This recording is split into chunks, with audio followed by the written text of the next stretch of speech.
kill the recording. That's okay. We can re-record. Well, no, because we're streaming live. Thanks, Garrick. Oh! But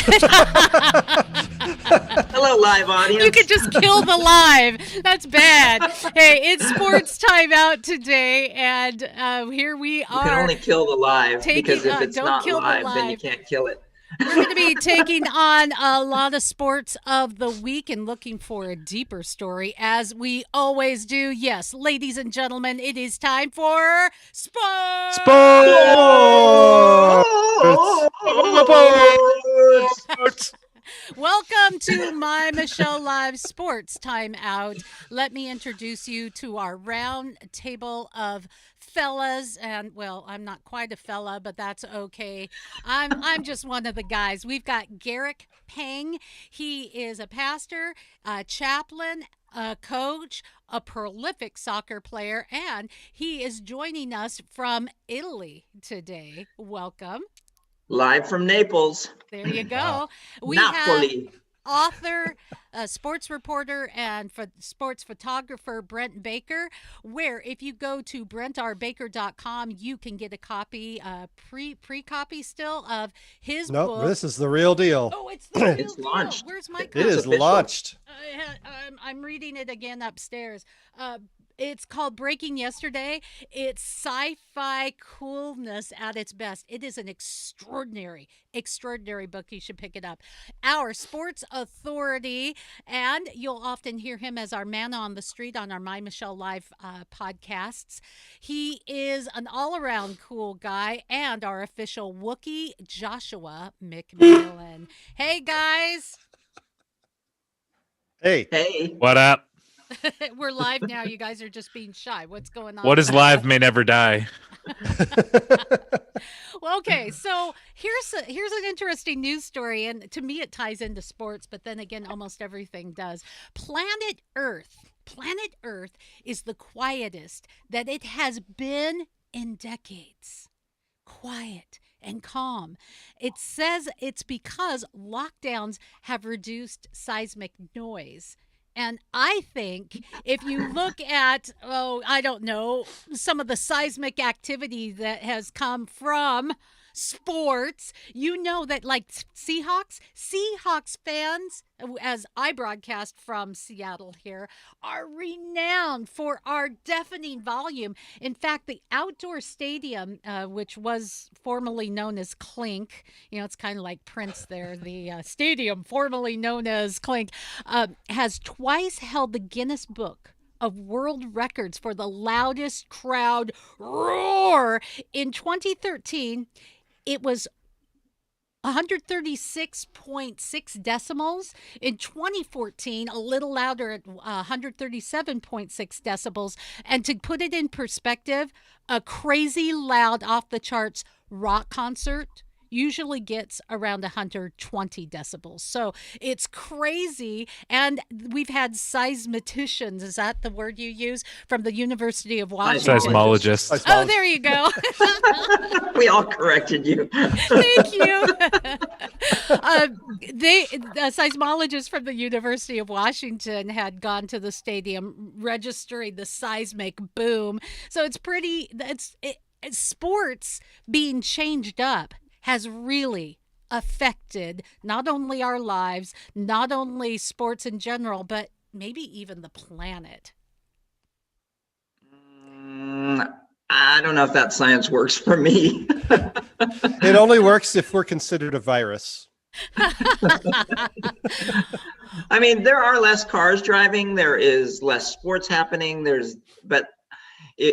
I didn't read the article, so I'm not sure about what measurement they're taking and whether or not it's from space it's just quieter. It's been the quietest it's been in decades, and they are attributing it to Corona. Whether you like the science or not, there's something happening, and I'm going to blame it on sports. Well, I mean, I think it could be quieter, but if you want to kind of go deeper, there you can also say it's a lot louder from all the screams of people inside their their pandemic our bubbles, quarantine zones. Yeah, in our little bubbles. I'll tell you what's not quiet though. The 2021 offseason of the NFL, it's looking a little bit crazy. It's looking like, do you guys remember back in 1999? 1999 was one of those years where there were, if I remember right, and our sports encyclopedia guy isn't here today to correct me, so I can basically say anything I want. I think it was 16 out of the 30 teams that played back in 1999 had changed their starting quarterback. And right now, what do we have? We have like the Detroit Lions booted Matthew Stafford. They got a bunch of Stafford. I'm sorry. They got a bunch of draft picks and Jared Goff. Yeah, and Jared Goff. The Eagles, Carson went to the Colts. That's official now, right? Yeah, Carson went to the Colts. Yes. All right, Carson Wentz went. Carson Wentz. He wins. And the Eagles actually are paying a lot of money to not keep Carson Wentz too. It's really remarkable. What the heck? Something like they're going to take something like a $40 million cap hit as part of this trade. And it's perfect for Indianapolis. I mean, Phillip Rivers gave him the last year of his career and retired, and they really didn't have a great option. I know they were really pursuing Matthew Stafford as well, that the Rams ended up with. But I think the big thing Jared for Goff leaving too. Yeah, well, Carson Wentz in Indianapolis could be a good fit because he has relationships there that have worked with him earlier in his career. So, and that's the guy that, man, a couple of years ago, he was an MVP candidate, and now he's just broken. And I mean, mentally, he just isn't the same player that he was. And whether it was because his relationship with his coaching staff broke, or the fact that really they had no receivers for him to throw to, I think for him, it potentially could be a really good move. And for the Colts, it could be a really good move too. Okay. And what else is going on out there that you guys have heard word of? I mean, what about some of the retirements? I mean, we don't know for sure, but there's always those rumors of Brady, Breeze, who else that might be on the chopping block or for themselves going into retirement. I mean, there's that to take into consideration. Jacksonville, what if Miami gets Deshaun Watson? I mean, there's a lot happening there in the background. Yeah, people want Russell Wilson traded. I mean, it's a crazy year. Okay, Not too many. and there's been a lot of rumors about that. What was the latest one that he wants to get traded to Dallas? Why would anyone want to get traded to Dallas? But it wasn't just this. This is the thing that I'd like you guys to weigh in on. The news story wasn't that Russell Wilson wants to get traded to Dallas. Was that Russell and Ciara want to get traded to Dallas? Yeah. What position does she play? Yeah, well, she's Russell Wilson's boss. That's why. Yeah, I feel like between Sierra and Mark Rogers, his agent, like they've tried to pull him in so many different directions. And you heard him on the Dan Patrick show when he was talking about how he's tired of getting hit and all that. Like if you listen to him, he sounds nervous. Like he doesn't sound like he's in his element there. You know, like his whole brand has been like the good man brand, right? Like he's all about being the good guy, and this was him being the bad guy complaining about it on the Dan Patrick show, and he didn't seem comfortable. And it really feels like this isn't what he wants to do. This is off brand for him. He doesn't like throwing people under the bus and doing all that. Wow. He's not a good bad guy. You know, like he doesn't play that role well. And it really showed. Like he didn't sound comfortable, and it felt forced. And you see people talking about it afterwards. Like most people don't like what he's doing here because is he wrong that he needs better protection? No, he's not wrong. I mean, he does need to play a little bit better to not take the sacks. He holds on to it too long, I think, sometimes. But aside from that, like he's playing the part of a bad guy that does not behoove him. And national media and fans, for the most part, kind of agree with that statement. Well, I think a lot of it got blown way out of proportion, and what we don't do that in our society, right? Especially not so, well, I mean, if you break down what he said, about he didn't want to get hit as often. People are taking that as him throwing the offensive line under the bus, and that is definitely one element of it. And the offensive line. they his weighed offensive in. line- A lot of the folks on the line weighed in and said, "No, he's perfectly right in saying that." Yeah, I mean, those that's are the some kind of of it. things you're talking about on the sidelines, anyway. Come on. Some of this, I mean, some of it's, and he even said this in that same interview, some of it's holding onto the ball too long. And why is it some of that happening? Right. Well, why does some of that happen? As we've talked about before, the offense stagnated in the second half of the season to where they didn't adjust to what defenses did with the cover two that shut down DK Metcalf and Tyler Lockett. So all of a sudden his receivers weren't getting open. So that leads to you hanging onto the ball longer, which leads to you getting hit more often. And when you're a guy that moves around a lot, that is harder for a line to manage because you can't see behind you to know exactly where he's at. A pocket passer is easier to block for.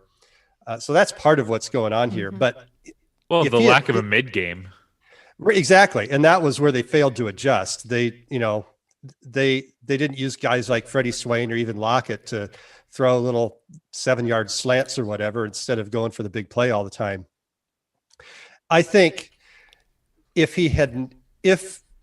Schottenheimer were still here, if Brian Schottenheimer were still here, or if Russell Wilson had not had a major part in hiring the next offensive coordinator, I think I'd be a lot more concerned about the direction this was going. Unless, I mean, I guess it's possible behind the scenes he didn't have much say in it. I'm not getting that impression. I just feel like most of this is a media invented circus, and he hasn't really been in the center of one of those before. And I don't think he really maybe is getting the best advice in managing it. Well, here's the problem. It's not a media invented circus. It's a Russell Wilson camp, a.k.a. Mark Rogers invented circus. Because Colin Cowherd says that he can tell us this from Russell Wilson that he's unhappy with Pete Carroll, right? And that is not... Mark Rogers used Colin Cowherd and a couple other media outlets extensively during the contract negotiations. Mark Rogers is a cancer that Russell Wilson needs to get rid of because it's a bad look for him. And it's causing a division where I don't think Russell Wilson wants division, right? Like it's being spun this way because that's the way that his camp keeps telling the media that it is. And I think we're all very aware who his camp is. It's his agent that wants to, Russell Wilson wants to leave Seattle. You know, he's out of here.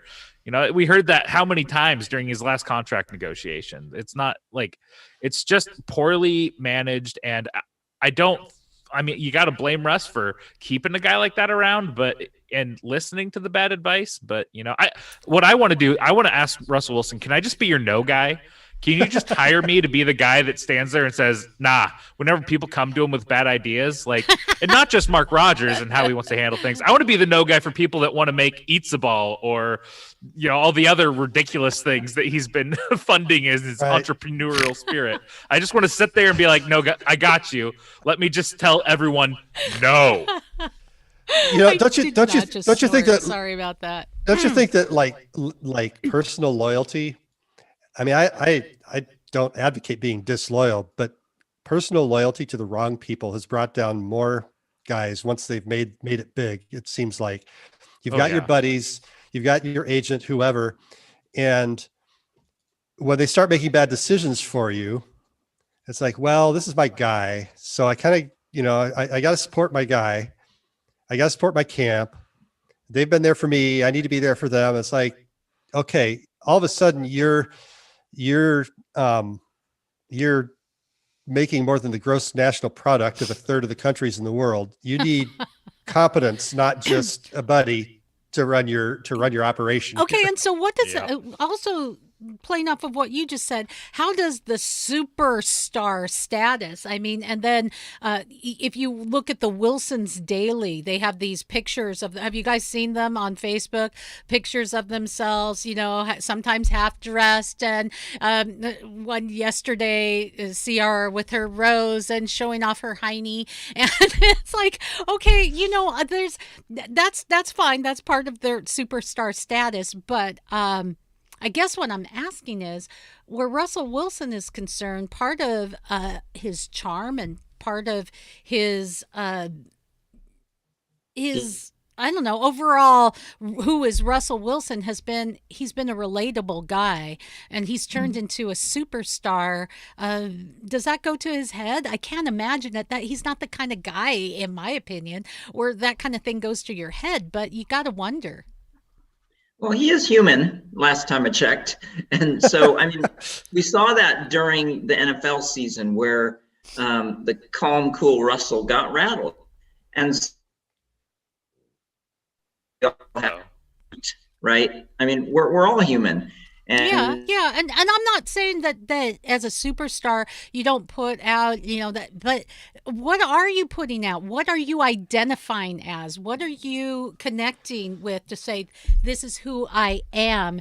And that's what we see from superstars. So I'm not slamming the Wilsons at all. They're going to do what they're going to do. I'm just saying that I guess it leads me into something maybe a little deeper that we can face off on, and that is our identity. We seem to, in America especially, in the Western culture, we are trying to find our identity. I identify as this. This is who I am. And some of those things, in my opinion, are temporal. They're things based on shifting sand. They can even be, I don't know, unfulfilling. And I'll give you an example. Ryan Russell, he is one of the first players from the LGBT community to be featured in a regular season NFL game. He's played. He had an elbow injury which took him out last year. He has come out as being bisexual, right? And part of why he says he did that is that my identity was built up in football. Now, when I almost lost that career, I had to find, well, who else am I? What can I identify as? So I wanted to talk to you guys a little bit about that identity in sports. What do I identify as? What happens when you no longer have your career? Who are you? And where do we find a real identity? Please, though, don't everybody talk at once, because that it's annoying for the audience. Well, I just speaking from some experience, not on specifically the LGBT side, but for 15 years, I did sports writing and photography and newspapers and websites in Michigan. And about 10 years ago, when the economy collapsed there, all of a sudden that was all gone. We had to move. My wife got another job, and it wasn't until that was gone. I mean, we got here here in Eastern Washington, and I did not have anything that I was here for except my wife got a job. And that was a rough year, just internally, just like evaluating who I was separate from the sports guy. I mean, I had a pretty good footprint in Michigan. I could walk into gyms, in a 100-mile radius, and people would know who I was. I even had signs up every now and then that had my name on them because kids wanted their pictures taken. But, and that can go to your head a bit, I'll admit. So poof, it was all gone. So I can understand. It's not like I had no faith in Jesus at that time. I had that, but at the same time, I had become as a lot of things. You can right. identify I had become as a parent. defined by that. Become defined by that. And we do that as parents. And then when your kids, you have an empty nest, then it's like, well, who am I now? You can identify with your marital status. And if that changes, who am I now? You can identify, as you mentioned, with your job. And if that goes away, who am I now? So it is something that we all struggle with. What do we identify as? We do see it put in the forefront a lot, though, in sports. Colin Kaepernick, there was a piece actually in USA Today. Alex Smith was saying that Kaepernick's absence from football is a tragedy, and it happened because the country just wasn't ready for him. Nobody was ready. He was sitting there trying to tell people through what Smith says was a completely peaceful manner, that there's problems in the country. And it's been alluded to because he identifies as someone who wants to make a difference. He's being ignored. Another person that we can identifies with being a woman and being black is St. Marshall. Has gone from Berkeley's first black cheerleader to the first black woman CEO in the NBA. And we put a lot of emphasis on that and say, great. But I think it goes back to, well, what are we identifying as? It's great to champion something, but those things can change with, a snap of a finger. Josh?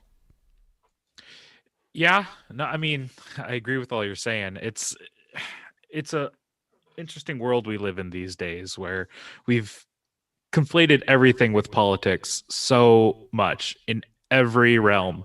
And I think I sent you this, but there's a guy, Eckhart Slatter on YouTube, who's a big Star Wars guy. Yes.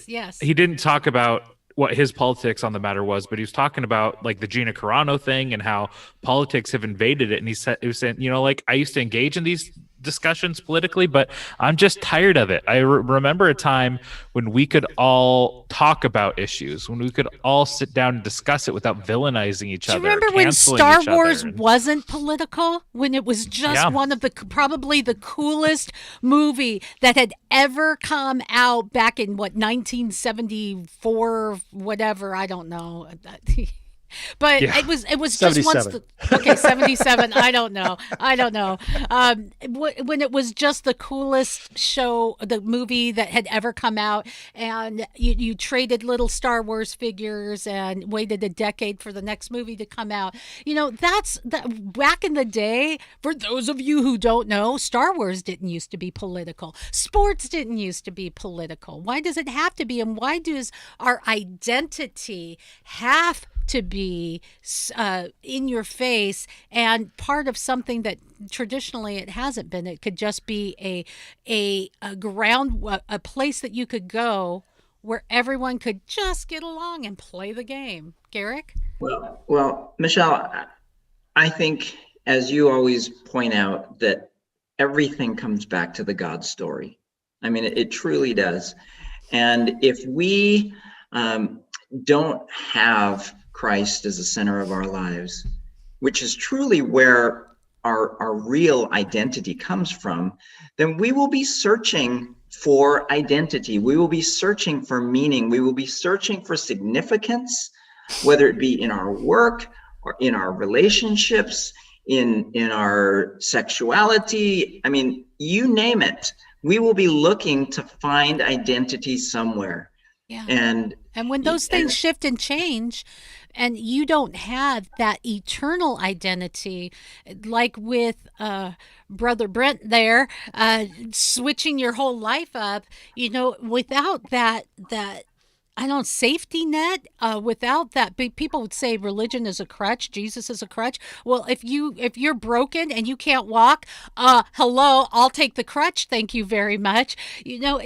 That's what really gets you through when your identity shifts, when the sands of time shift, when everything goes cattywampus. So there you go. Let's get back to some sports talk, shall we? I wanted to talk about the NHL. I'm kind of excited about this. They're going to be staging a couple of games outside in these outdoor settings. Actually, this weekend, on the 18th fairway, if I have it right, of a golf course. It'll be on the shores of Lake Tahoe. The Sierra Nevada mountains will be in the background. It's going to be gorgeous, and I think it's so cool because I am tired of fans in the can, right? It was cute back last year when we had the little cardboard cutouts in the stands, and even in the Super Bowl, that was okay. It was kind of all right. We were trying to do something, but now it's kind of getting old and stupid, and we know it's not. It's like watching a bad sitcom with canned laughter. It just doesn't. I don't care how good you are at it. Doesn't match up. This is something innovative and new. Good for them. I think Colorado and Vegas, Boston and Philadelphia this weekend, both outdoor games. Thoughts, guys? Well, the altitude will be fun for those guys in Tahoe, that's for sure. Oh, But you know, Yeah. it'll be interesting. I think it's great for hockey because hockey is essentially an outdoor sport. I mean, that is where it originated. It's, you know, basketball's always been an indoor sport. You know, baseball, I mean, I hate it when it's played indoors. And, you know, I RIP Kingdom for a long time now, but you know, hockey is one of those things that obviously in the league, it's hard to execute an outdoor game all the time. But these, you know, they've been doing it for a while, so they know how to do outdoor games. But it just, I think, is great to show the sport at its root, you know, where it came from. It'd be more fun if they, you know, did it out on Lake Superior or something, out on lake ice, uneven lake ice. But no, I think it's awesome. Yeah, I think it's nice. Just change it up a little bit. Use the time that we're in and do something innovative and different. Because I don't know, Josh, aren't you getting a little tired of the fan in the can kind of fake cheers and such? I don't know. It's old for me. I never Yeah. liked it to begin with. You know, well, they did a good job in making games more watchable by putting that sound in, because otherwise it's hard to watch. I games loved without hearing the any fan guys on the noise. field. I loved hearing guys on the pitch and hearing what they were I mean- talking about. And then there were the Yeah, but- F-bombs, and that was kind of Yeah. The, Yeah, the, but the dead that silence background- though, other than that, is like it's hard to get into that. You know, it's just like it feels like we could do a little bit better job than that. But I do think miss the you're fan. saying that I think because we it's all been miss a the while fan. since you've watched a game with me. There's not dead silence. Well, Have I been mean, any more when- cops to your apartment lately, or? You know, When this is funny for for those who don't know. Gosh, Yeah. I was so embarrassed by this. What game was that? I think it was Sounders. the Sounders Sounders. Yeah. Semifinal, yeah. Oh, that was so sad. So yeah. That was when they won. It was we when were they s- won. Yeah, we were screaming. Oh, yes. Oh my gosh. Yeah, I was so excited at that. Screaming, yelling, cheering, you know, get it, kill it, whatever.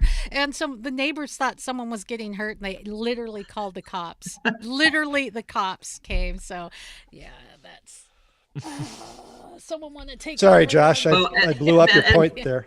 but going, I love that idea of going outdoors with hockey, because to me it just changes. It's a change of scenery. I mean, for those who have never experienced spring training ball for baseball, it is one of the coolest things, because you're in a smaller venue. You're close up to the stars, as in the athletes stars, but then. And it's just so different. And hockey, at least the NHL, has always been an indoor sport. And so if you have the Right. venues and the places where you could do it in warm weather, and the technology now, I mean, it used to be indoor, I think, in part because hockey rinks, the ice needed to stay cold. And so if you were outside in warm weather, you couldn't. But I think now it's possible. And I just think it's really cool. I'm excited. Well, you mentioned baseball, spring training, whatever, all the excitement. I think it's time to talk a little baseball. Yes. Okay, Josh, come on. This is you. Yeah, I think we're all missing baseball now. I mean, we had a short season. Now we're kind of waiting for it to begin. But hey, pitchers and catchers have reported spring training. We're on our way there. And the big news for the Mariners right now is the Big Maple coming back to Seattle. James Paxton, you might remember him for the Maple Grove cheering section that he inspired, or the eagle that actually landed on his back in the pregame one time. that was awesome. Yeah. But he's coming back, and he's going to add another big lefty. We are a little lefty heavy right now. I'll say that. I think 4 or 5 of our starting pitchers are probably lefties right now. But Yes. he Problem there. it's funny because now we've really won that trade we had with the Yankees, where we brought back Justice Sheffield in exchange for Paxton. Now Paxton's back, so really we won that trade pretty hard. Both of those guys in a rotation this year, but he adds another arm that can win. I mean, he's dealt with a lot of injuries in his career, which is really the reason he's back on a 1-year deal. But man, this guy can be really, really good. He threw a no-hitter for Seattle Mariners, one of only a couple players to do so. And he really gives us a chance to compete this year. And it gives Do a you lot of really people think mixed. so? I mean, come on, I'm so excited about that. Being a Seattle-based girl, Josh. We have, for those who are listening that don't know, the Seattle Mariners have the longest dry spell of not entering playoffs of any major league, not just baseball, major league sport. We are at the bottom of the barrel. We are the underdog. It feels, it's almost painful.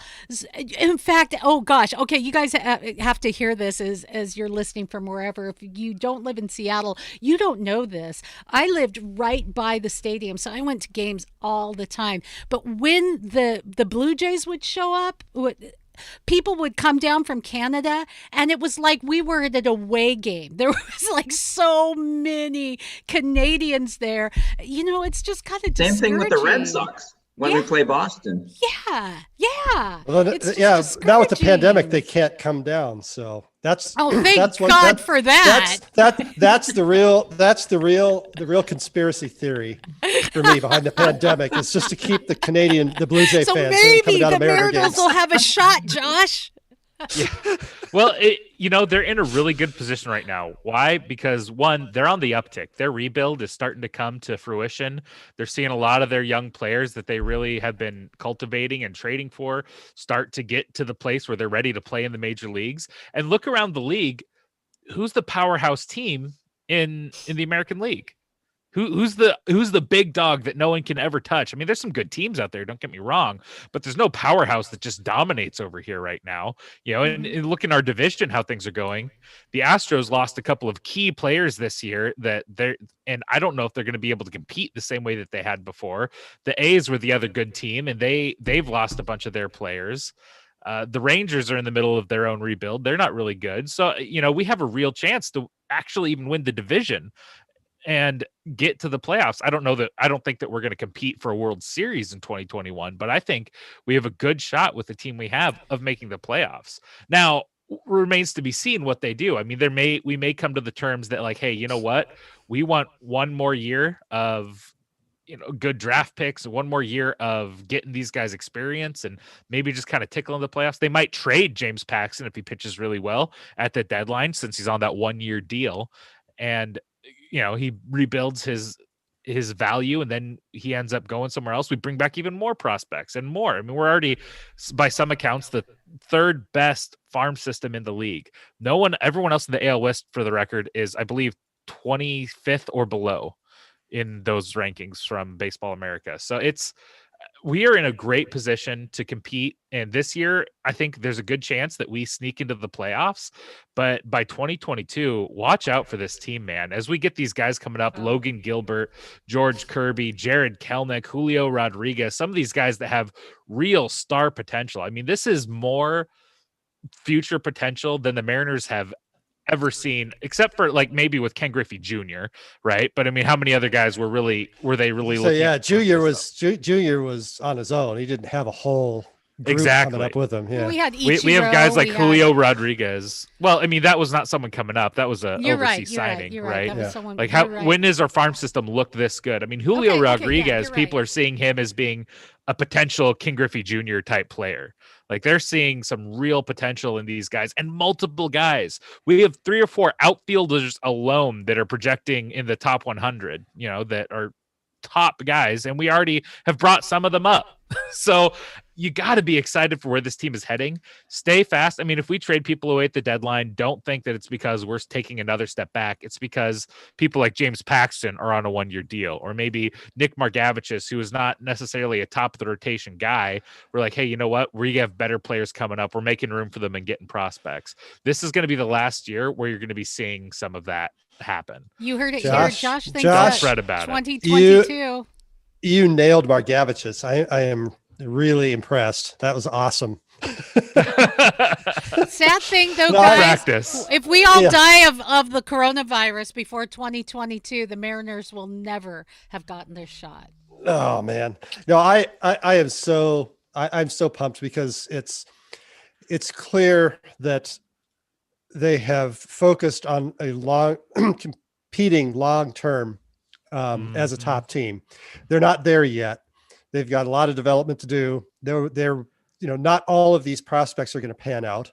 It'd be awesome if they did, but at some even point, embarrassment of them, right? Like you got to hit on some of them. But you'll hit on some of them, and then that's when you start making more significant free agent signings. Is where you find out where some of those longer term holes are. I think I'm excited about James Paxton being back. They've been talking about going with a 6-man rotation again this year, largely because pitchers only threw a third of the innings last year than they're accustomed to, and the minor leaguers didn't get any in-game work. So if you think about a perfect situation for Paxton, where his innings load will be managed, he's familiar with the environment, with many of the coaches, some of the players. There's been a lot of turnover, but and people will be welcoming him back, and everybody here is familiar with his injury history. So that's great. I'm just be interested to see if we get deeper into spring training, if Taijuan Walker's still out there, if they make a play for him, or if Paxton is that veteran signing they were looking to make and they call it good. Because they talked about Taijuan Walker last year when they traded him for prospects to Toronto, that he would be welcome back here because his contract was up at the end of the year. But we'll see. Yeah, I think I'm torn on a Taijuan Walker's. You don't want to stand. You don't want to stand in the way of a Logan Gilbert. No. Right. And you got to think that if they sign Taijuan Walker, I mean, then you're kind of forced to relegate Dunn and Margavages to the bullpen. You're going to run out of room where you can play these guys. And I don't expect Logan Gilbert to come up before a little later in the year, because of them trying to make sure they have enough time with him and, the service time. And when they start, there's always a little bit of playing with that to make sure they have him through the prime of his career under that rookie contract. Right. And they might end up signing him to more, but if they sign Taijuan Walker, they start blocking guys, but they can really compete, and he would really slide in very well to this rotation because they need another right-handed arm. So I'm torn on that because I like it and I don't like it all at the same time. It's a nice problem to have. A method to the madness there. You guys, I learn a lot from your perspectives in baseball, because baseball's not my primary sport. I think Garrick's back there going, yeah, me too, probably, right? But I will say I love going to baseball games, and I'm really, really missing it. There's something special about, for me here in Seattle, hanging out at Edgar's, sitting there with a hot dog, and you go with a friend, because baseball is slow. When I go to a MLS match, Garrick, I'm not having small talk, and I try not to sit around, forgive me, girls, I try not to sit around women that I know, because they're kind of chatty. And it's like, look, I really want to see what's going on, because there's that constant action. But for me, and girls, you may get this too, going to a baseball game with the girls, we sit, we chat, it's a great place to really connect with friends. I don't know, that's a woman's perspective. What do you guys say? Well, I know for me, it is just the environment. And if I want to watch a baseball game and really see what's going on, I sit at home and watch TV. Because when I go to the game, I'm dead serious, 100%. Yeah. Because you get the commentary, you can see the replays, you see the pitch speeds and things like that. Whereas if I'm at a game, there's a lot going on. I have ADD, and I'm just loving being. You're there for the Seattle Dogs. Yeah. No, the chili lime crickets. That's right. No, sorry. No. I don't go there. Crunchy. But there's just something about it. And when I was a kid, I loved going to the Kingdom because it was just fun. But when we got outdoor baseball, oh my goodness, there's nothing like it. There's nothing like it. You don't have to be a big baseball fan to appreciate how amazing it is to go to a game. Are we going to get a chance to do that this year, though? Well, some of those old Kingdom crowds would be very coronavirus friendly when they were getting 8,000 a game. Yeah. One of the reasons You said baseball to me, when you go to a game, one of the great things about it is it's a game that you can go to with someone who's a huge fan or someone who's not a fan at all. And like you said, you end up talking with your friends, and you can be talking about the chili lime crickets on one side, and the other side, you're having these deep strategic baseball discussions about, okay, what are they going to throw on this? Is he leading off too far? Is he going to steal? Are they going to do a hit and run? Are they going to bunt? Or should they, what do you think about the shift? Is it out of control? All that kind of stuff. So there's, baseball is one of those games that looks simple on the surface, but there's a lot of nuance to it that you can really get into when you're sitting there and can see the whole field and just watch how outfielders move around as, between pitches and as they see what pitch is thrown, just that kind of stuff. So it can be okay, Brent, come on over. I'll take you to a game. All right. There you go. There you go. I need a little bit of your input when I'm watching baseball. Here's a Brent Baker challenge. How many times today can you fit in the title Chili Lime Crickets? He's got two. He's got two. How many more times today can you fit in that phrase? I went to a game 3 years ago, and I ate one. So that'll tell you how big it went over. Yeah. And I had two. I ate two big flats. I ate two big flats of garlic fries, though. You have to challenge me to work it into a sermon now. Oh, come on. Yes, do it. We challenge you guys, right? Absolutely. Your mission, should you choose to accept it.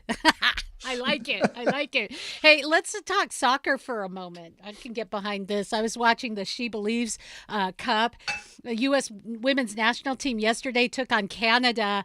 And, Canada hasn't won against the U.S. women's national team, I believe, in almost 20 years. I think I want to say it was 2001 maybe. So we're looking at 20 years. And I may have that wrong because I'm pulling that out of my head. We usually have our sports encyclopedia guy, Rich Hallstrom, who will just instantly correct us on that. Yes, it was there. And this was what the weather was like. And yeah, whatever.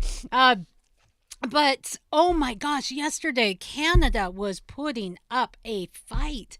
And I think it was the 79th minute. I think I wrote it down somewhere, the 79th minute, where the U.S. scored to win.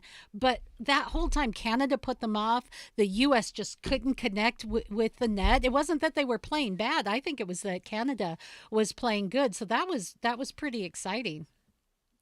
Yeah, it's nice to see some teams finally being able to compete with the U.S. women's national team, because they are such a you kind of just expect you expect 7 goals, and you're like so it was actually fun to watch. So that was pretty neat. I think here's a sweet side note. Megan Rapinoe FaceTimed with the squads. They kind of have a new mascot, so to speak. It's the baby of Ashlyn Harris, who's a goalkeeper, and Allie Krieger, who is a defender. They adopted a baby, and I think it's kind of precious that we see Megan Rapinoe as this big, loud, larger than life politics in your face, and that's okay to talk about. But I think we would be remiss in not showing that people are more than just their politics, and not just show she is a kicking player, and she's in many regards a beautiful human as well. So wanted to get that out there. But Major League Soccer is going to be starting up. What is it, April 3rd, Garrick?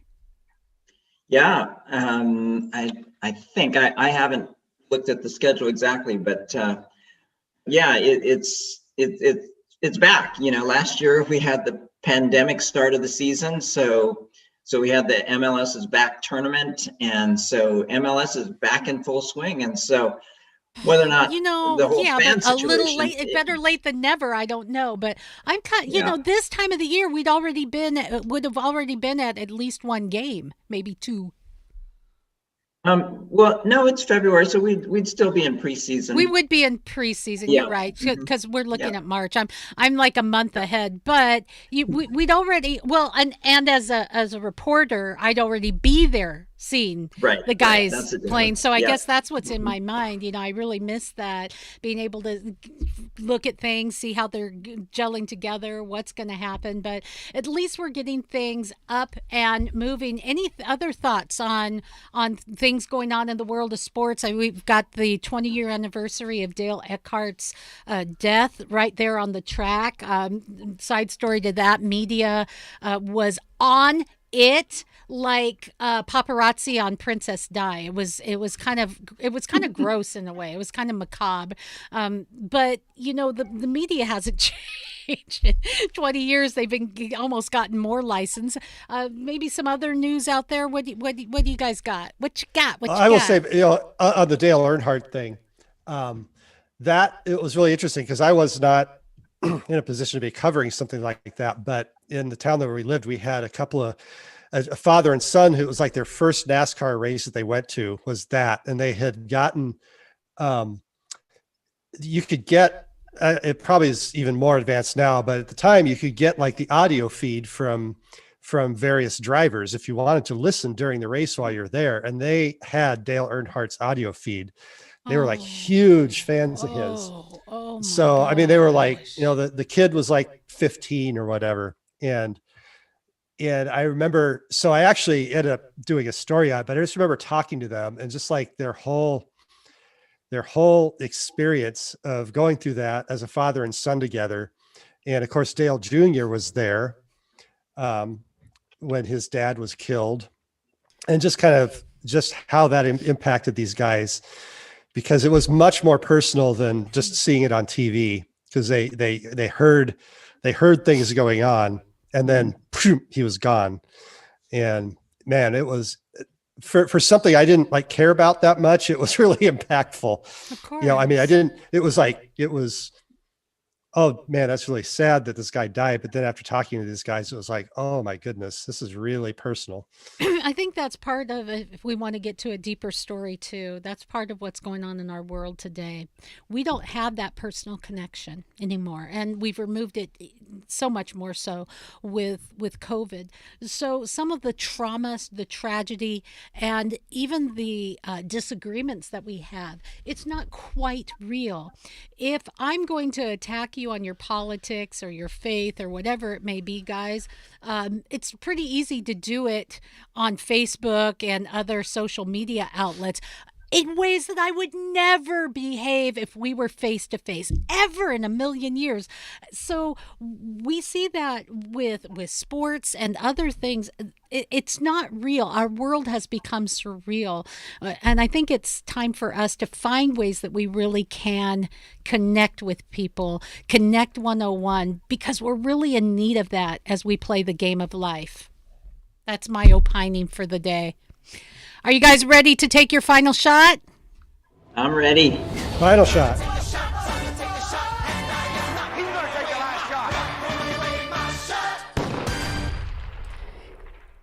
Our final shot, where we go around the round table and we just give a shout out for an idea, a person, a story that is near and dear to us that we want you to know about. So we're going to start with the one and only Joshua McMillan, our sports authority, who, by the way, you can find him on Twitter at Josh Reports Live. Tweet him. He's such a tweetheart. Thank you. One thing I wanted to make my final shot to is one we forgot last week, or I actually thought someone else was going to take it as their final shot, so I didn't want to steal the thunder. But Marty Schottenheimer, the father of our former offensive coordinator, he passed away last week, and I believe it was Alzheimer's that got him, if I don't remember right. But you know, he was he was a great figure, awesome coach. By all accounts, a great guy. I mean, obviously I've never met him, but from all accounts that I've ever heard of Marty Schottenheimer's, he's well respected by pretty much everyone in the league. So, you know, our thoughts and prayers to his family, and, you know, Brian Schottenheimer, you know, we loved him here for his time in Seattle, and know he's going through a hard time now with a transition happening and then his dad dying. You got to feel for him, but, so thoughts and prayers out to his family. Absolutely. Brent, final shot, sir. Well, here in Washington State, our high school athletes are returning to sports. Football practice started this week. Everything else, including my cross country team, comes back on Monday. So I just, you know, as a coach, I have no clue what to expect. I mean, I know in my sport, kids have been out running on their own, but it's going to be really interesting because a lot of these kids haven't been physically active for a year. Oh my! And so, I didn't think about that. and Oh, some of them have been, but I think, okay. it's both a shout out and a prayer for, as this whole situation, as we bring them back. We still have pandemic guidelines, but we'll be getting kids together. We'll have to be socially distancing them. We'll be able to get some physical activity in. They'll be able to compete. They'll be able to build some memories besides sitting at home waiting for this to end. So I'm both looking forward to it and a little nervous about it, but that's my shout out. There you go. Yeah, I think many of us haven't been terribly physically active for a year, or as much as we should. I'm not Garrick, sure I could walk our cross country course right now. So Garrick, I'm going to save you for last because you're in Italy. So for that time delay, I'll go ahead and go. I wanted to give a final shout out to Shaquem Griffin.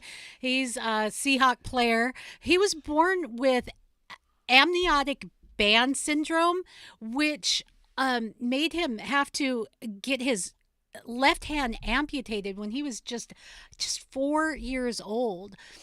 I wanted to point out that guy, has overcome a lot to be a professional football player, and he and his brother both really good guys. It's good to see the love on the sideline from Shaquille and Shaquem. But Shaquem partnered with Hartford. They have an ability equipment program, and they provided a couple of special athletes with some pretty game-changing equipment. If I remember right, he gave certain folks that you would say have disabilities, just things in order to play the games better. One was a little older, one was a little younger. But here's the thing. He says, we don't have disability. There's only ability. And so for whoever you are, where you feel like you fall short or where, you're not winning in the game of life, God made you so special and so amazing. You have abilities that he's gifted you with. You find those abilities and you will have a win in life's game. All right. We are now ready to get pinged. Right.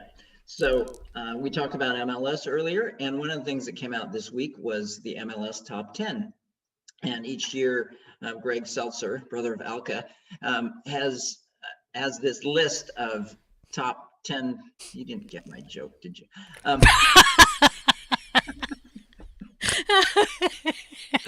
This is what happens. Where's the canned laughter? Where's the canned fans? The cardboard cutouts are laughing. Got it.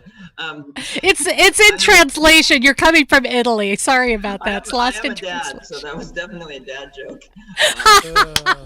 Because we were going through the Frankfurt airport, and my son wanted a hot dog, and he had one. It was the Wurst.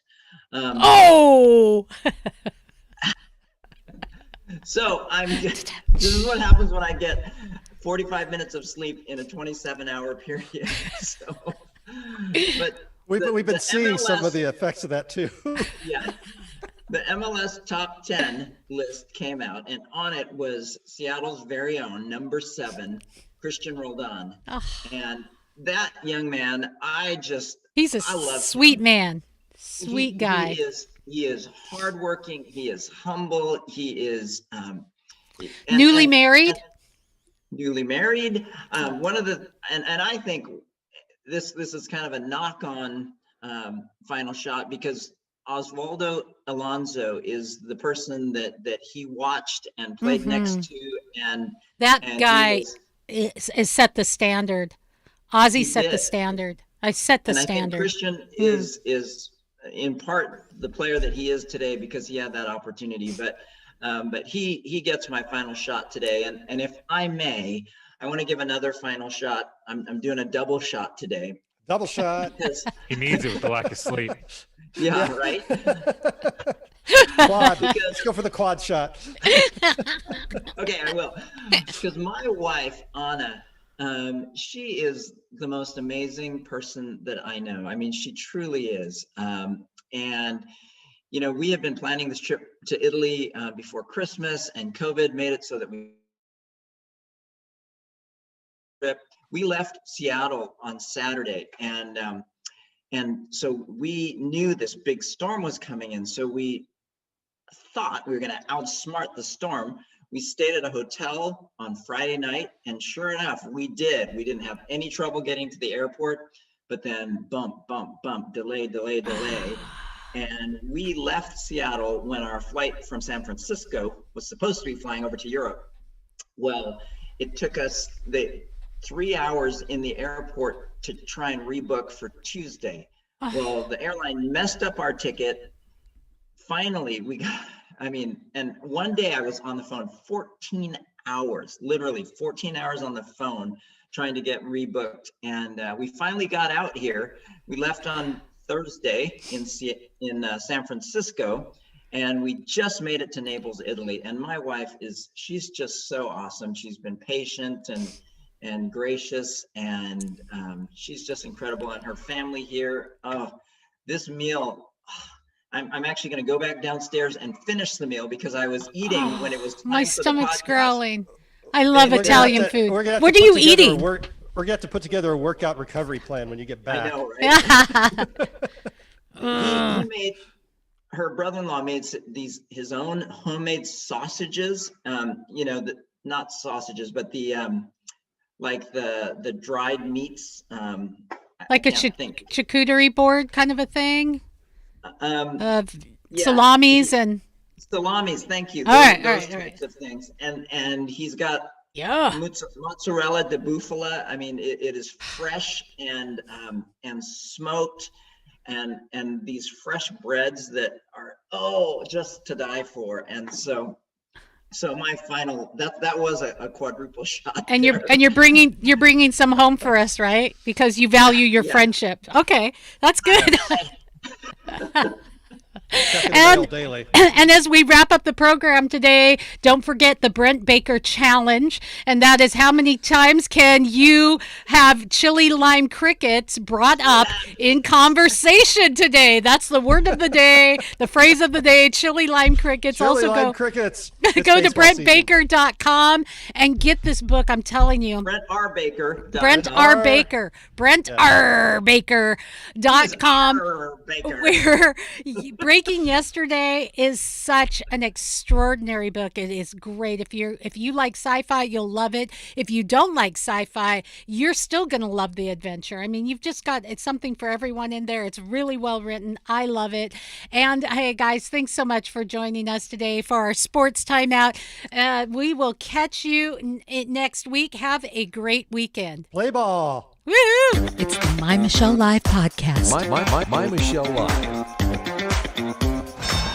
My Michelle Live. Sports timeout. Yeah, The thanks, fans, guys. The field, the faith, the fun. Garrick, Here's You Michelle. have to hit the stop button on the recording. I'm working it. Michelle. I'm working on it. Okay. you were fun to watch, Garrick. You got a few messages from me, hoping you're